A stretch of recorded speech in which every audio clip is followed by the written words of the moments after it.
Ronald, you are seen as one of the doyens of trying to bring capital that can create a social impact, to corral capital, if you will, to create social mission. And you've done that now for, well, over a decade. The latest initiative that you're very much associated with is social impact bonds. Now, what are these creatures?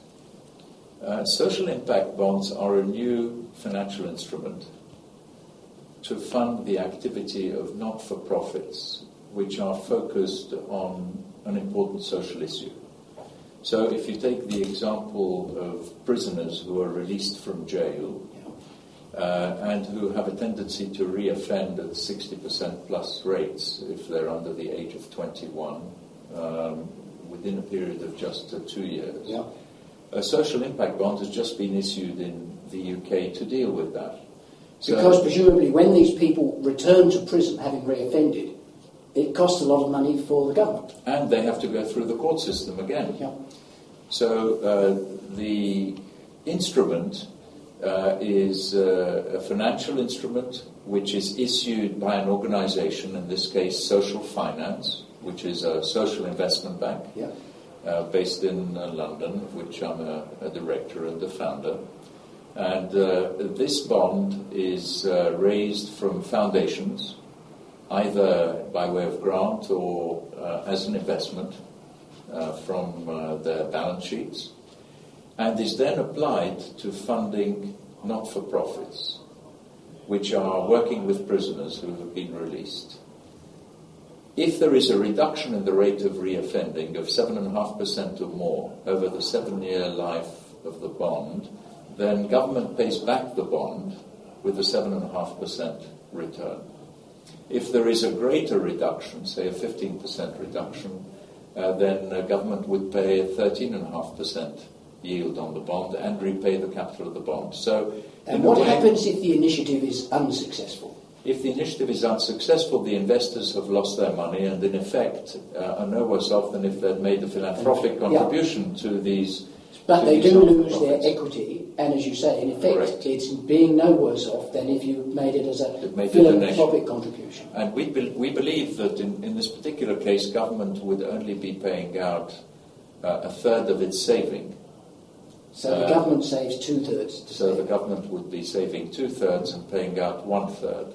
So for government, it's a way for the financial markets to fund activity to reduce the rate of reoffending through not-for-profits. Now, it sounds great theory. Are people actually purchasing the social impact bonds? Well, the first one was only £5 million, but it was oversubscribed. And I believe people will purchase social impact bonds because anyone who is seriously concerned about the issues which our society faces today, the social issues which our society faces, probably has come to the realization that philanthropy alone isn't going to find the solution. So philanthropy will still exist, but this is a new layer on top of it. Philanthropy will exist, but philanthropic organizations can achieve even more by investing in social impact bonds or other financial instruments which fund social entrepreneurs who tackle these social issues. And you think there's a variety of areas in which you could use such bonds beyond repeat offenders in prison?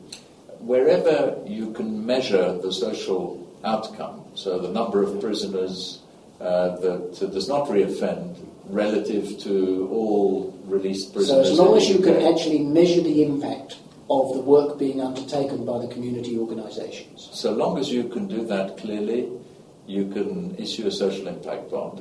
So it could apply to issues of homelessness. It could apply to the dropout rates from school. It could apply to helping patients who are terminally ill to stay at home.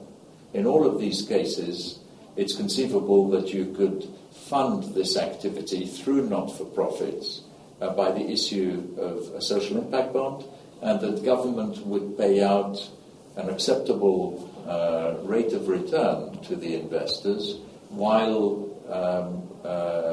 holding on to the majority of the savings. And to be able to do it at a scale which wouldn't be possible if you were just dependent on philanthropy. That is the point, exactly. If investors believe that they can do good and they can do well at the same time, then much larger amounts of money will be available than straight philanthropy could provide. Sounds very exciting. Thank you so much for your time today.